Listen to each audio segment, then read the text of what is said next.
Republicans are working on a Reconciliation 3.0. The bill focus includes defense spending, lowering everyday costs, and rooting out fraud and waste. And we're, I think, bearing the lead. Joining us now, Republican Congressman Jody Arrington. He's the chairman of the Budget Committee and driving this legislation. And now it could have an answer for the SAVE Act. And we didn't even mention that there. And even, I think even Speaker Johnson said that that's something that he'd look into. And I asked him the other day, would that pass muster for what's allowed in a reconciliation? Is there some way to make that somehow pertaining to taxation? Or what is the bird rule? How does it has to get a bird bath or something?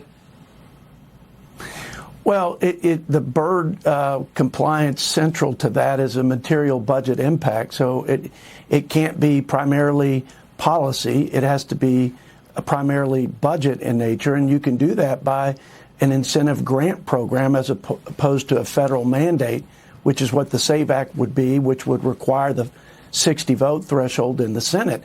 So it's not as good as a preemptive federal statute, for sure, just to be clear, but providing incentive monies to states in support of them implementing the component parts, like the common sense safeguard of voter ID and other pieces, cleaning up the voter roll. All of that can be put into a grant program. I think Representative Stiles has already introduced that bill. So, yes, safeguarding elections along with stopping fraud and supporting our troops and dealing with the residual unaffordability that is hung over from the Biden administration's failed policies are all wrapped up in a Reconciliation 3.0.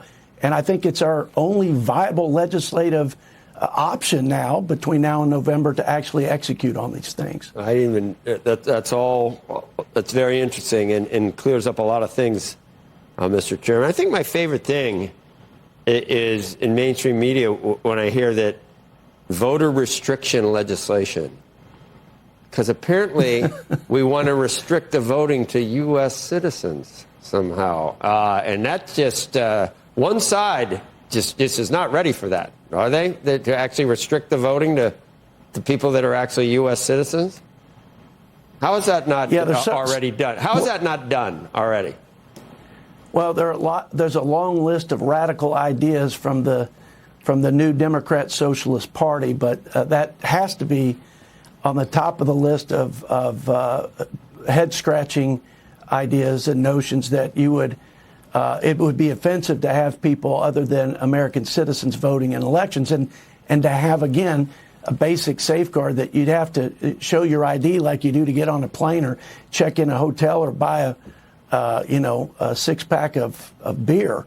But that's where we are. That's the clear contrast between the two parties, which, again, Joe, is another reason I think we need the SAVE Act as part of reconciliation.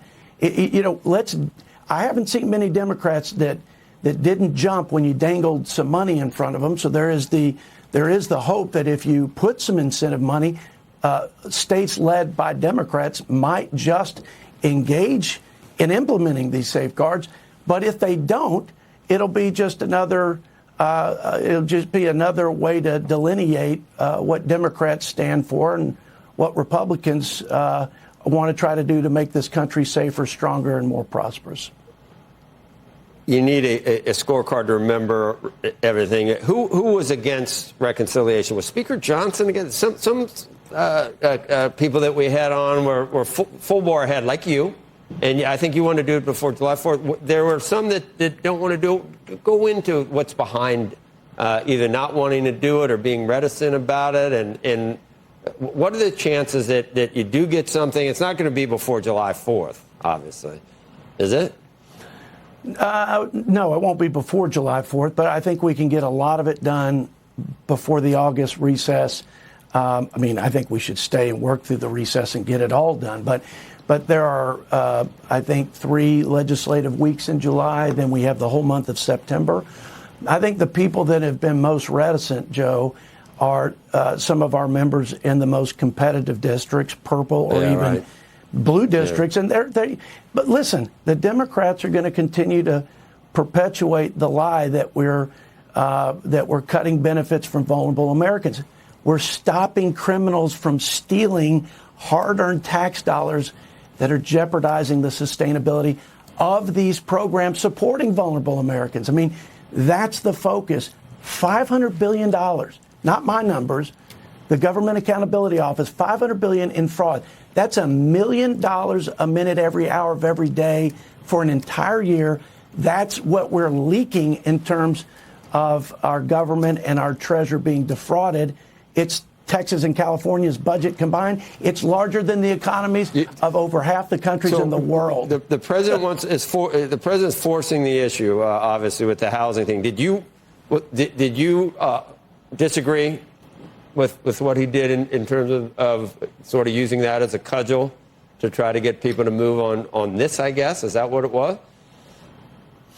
Well, I think that I think the housing piece is going to move now after Speaker Johnson. I don't know how their conversation went in detail, but I think the president tweeted out, we need to stop this nonsense of holding up FISA, an important intelligence tool, or housing and other things. We can't hold up our own agenda, but I think the president was right to have the confidence we're going to move the SAVE Act. And I think the answer to that is reconciliation. I think the speaker had to explain to him that that's the only viable path, and it's a good path, but we need his support.